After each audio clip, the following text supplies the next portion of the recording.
جمع اعداد زوجش هم میشه 20. حالا جمع اعداد فردش رو بخوایم نگاه بکنیم. شما اعداد فردش رو نگاه بکنید. اینجا یک 9 داریم، اینجا یک 3 داریم، چند شد؟ 12. یه 5 داریم، شد 17. یه ز داریم که میشه 7 دیگه، میشه 24. یه 1 داریم میشه 25. اجهزتش هم میشه 25. بدوش میشه 20. اجهزتش میشود 25. یعنی میخوام بگم خاتم اجهزت از خاتم بدو قوی تره. اون 20 این 25. بدو برای جمالیه که شما دارید نگاه میکنید. اجهزت برای جلالیه. حالا بعضی تعبیر شرح میکنن، تعبیر درست نیست. برای رد از اجهزت، برای اتحاد از بدو استفاده میکنیم در اینجا. راز اینجاست که بالای مثلث شما نگاه بکنید جمعش میشه 6.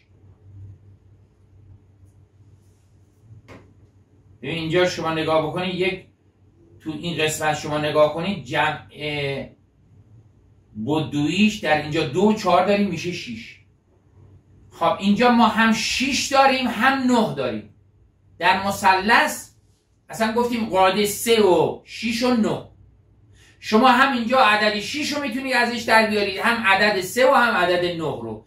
9 ختم اعداده. چجوریش رو خواهم گفت. فعلا فقط دارم این شور و شوق رو در شما ایجاد میکنم که وارد این علم بشید. ما هنوز وارد نشدیم. و شما اینجا رو نگاه بکنید، بالای مثلث شما نگاه بکنید. اولا 3 رخ از خود مثلث در بیاد. هر مثلثی 3 در خودشه، خودش میشه 3. 6 تو جمع هاست. 9 ختم اون جمع ها میشه، انتهاش میشه. لذا اینجا 6 رو میبینید، 2 و 4 6. 9 در وسطشون قرار، در این بالا رو دارم عرض میکنم. اینجا 9 هست، 6 در کنارشه، یعنی 2 و 4. 3 هم خود مثلثه. اگر اینها رو رد به آحاد و عشرات بکنیم میشه 25. 20. 25 در اجهزت خاتم جلالی و 20 بدوه خاتم جمالی. جلال جمال رو برای شما یه توضیح کوتاه دادم قبلا.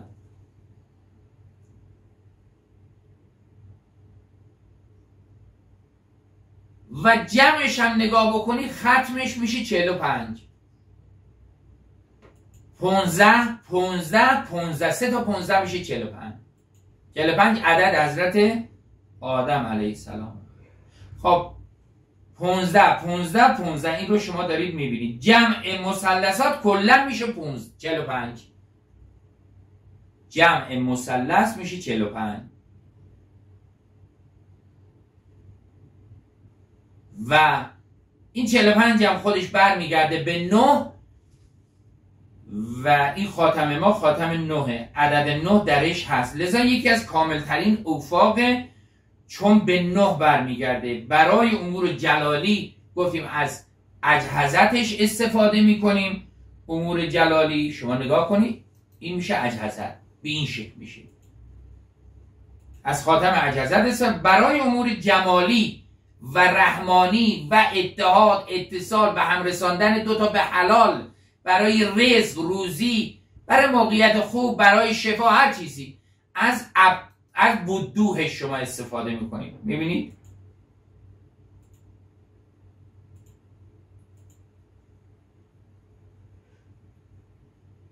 لذا این یک نکته ای هست که شما دارید اینجا ملاحظه میکنید. زمانی این خاتم، این لوح، این وفق کامله که در کنار 6 9 باشه. در کنار 6 9 حضور داشته باشه. الان مثلا اینجا داره. یا بگیم در کنار 9 6 حضور داشته باشه. 2 و 4 مجموعش میشه 6. این 9 رو در کنارش قرار داد با همه حرفایی که تا الان زدیم. خب سوال این 3 کجاست؟ گفتیم 3 شما وقتی نگاه بکنیم خود خاتم مثلث 3 رو در متن خودش داره. 3 اینجا هست. ببینید ستاییه دیگه، هر سمتش رو شما نگاه کنید ستاییه. 3 در خودش هست. اما 3 رمزش چیه؟ بعداً برای شما خواهم گفت. رمز زیبایی داره. 3 رو در قرآن میایم میگیم، 3 رو در ائمه میایم میگیم، 3 رو در عالم هستی میایم برای شما میگیم. این 3 ها چی هستن؟ فقط سوال رو برای اونایی که بعدش رو نگاه نمی‌کنن بگم. ببین 1 3 رو شما نگاه کنید. بسم الله الرحمن الرحیم. الله رحمان رحیم. ببینید این یکی از 3 های عالم. الله رحمان رحیم. لذا 3 یک امر روحانیه. 3 شرطشه. 6 شرطشه. شرط صحتشه که ما باید بهش برسیم. حداقلش رو در 6 بخوام به شما بگم. 5 تن آل عبا داریم دیگه.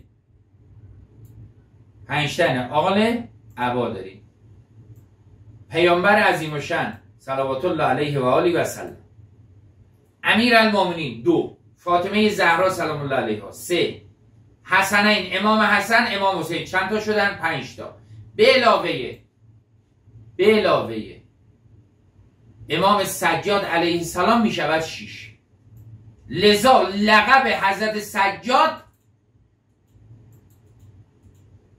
می شود آدم اول. آدم اول عددش چنده؟ 45. 45 گفتیم برمیگرده به 6. 6 هم میشه 45. چه جوری؟ توضیحشو بعداً برای شما میگم. پس 3 یک امر روحانی. این مثلث چون اضلاعش رو شما وقتی نگاه میکنید 3 هست. ببینید هر سمتی که شما دارید نگاه میکنید ببینید 3 تاست. از بالا دارید نگاه میکنید ببینید 3 تاست. از چپ نگاه بکنید 3 تاست. از راست 3 تاست. از پایین 3 تاست. ببینید همه ضلع 3 درش خوابیده. در واقع 3 را در متن خودش داره. فقط چیزی رو که کم داشت 6 و 9 بوده. 6 و 9 بوده که بهش اضافه شده.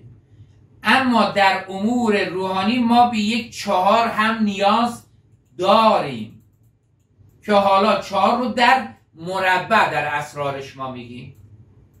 لذا ما میایم بسم الله الرحمن الرحیم رو هم در 3 میاریم وفقش رو، هم در 4 میاریم.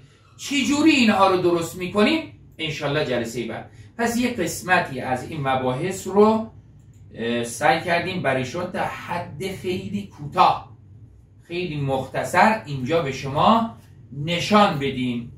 فقط در این حد خواستم شما یک نکاتی رو ببینید.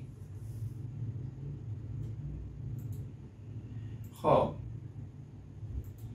لذا خاتمی که مثلث رو شما دارید میبینید کامله، همش به 6 خط میشه. حاصلش هم جمعش حالا اونجا بحث 9 هست. هم 3 رو در خودش داره، هم 3 گفتیم در متنشه و